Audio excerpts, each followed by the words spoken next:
Μέρσι. Αφοσιωμένη θεραπενής. Φωτιά παρακαλώ. Μάλιστα. Μέρσι, άναψα. Ωραίο φόρεμα. Ναι. Το ύφασμα το έχουν υφάνει από κουβάρια ανέμων. Τα αστέρια τα έχουν κεντήσει αράχνες. Πώς αισθάνεσαι κατά τα άλλα? Περίφημα. Τι κάνεις εκεί? Τίποτα, το πόδι, αστεία λέω. Χιδαία αστεία. Ξέρεις, Άννα. Παρακαλώ, πληθυντικός. Η Άννα Μπολέιν, η Άννα Καρένινα, η Άννα η Αυστριακή δεν επέτρεπαν σε κανένα να τους μιλάνε στον ελληνικό. Ξέρετε, Άννα, άλλο θέλουμε να πούμε. Ο Μάνος δεν αισθάνεται καλά τώρα τελευταία. Μάνος? Ποιος είναι ο Μάνος? Καλή κυρία, ο κύριος λέει. Μάλιστα.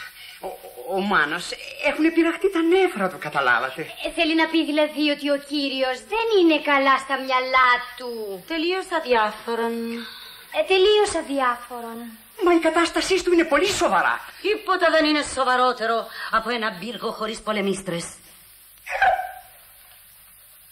Μάνο! Μάνο! Μάνο! Μάνο!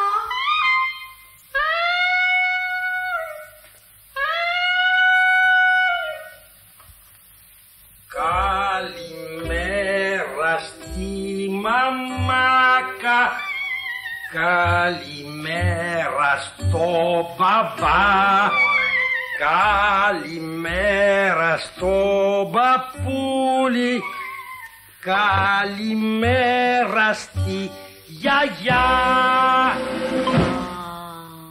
Ο βασιλιάς λύραυσε τα μαλλιά του να μακρύνουν. Αβε μπαμπλόν, του κιθεμπλόν.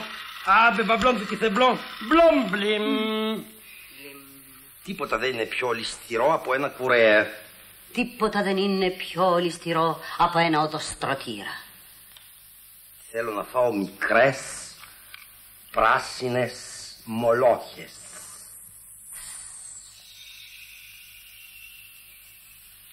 Μαύροι νάρκισοι φυτρώνουν στις όχθες του Γουαλδακιβίρ. Άσπρη πέτρα ξέξασπρη και από τον ήλιο ξέξασπρότερη. Ο παπάς ο παχής έφαγε παχιαλθακή. Θα τρελαθώ μέσα εδώ μέσα, θα με τρελάνε και εμένα, ναι. Πήγαινε σε παρακαλώ, φύγε από εκεί. Πάει και την καρέκλα σου. Δεν έχεις τίποτα εσύ. Εσύ είσαι σαν τεύρος η γης. Οι όλοι τον εύρο της είναι παθημένα τις άλλες. Άννα Χρυσό μου, σε παρακαλώ πάρα πολύ, πήγαινε μέσα να ξαπλώσεις το κρεβατάκι σου. Merci.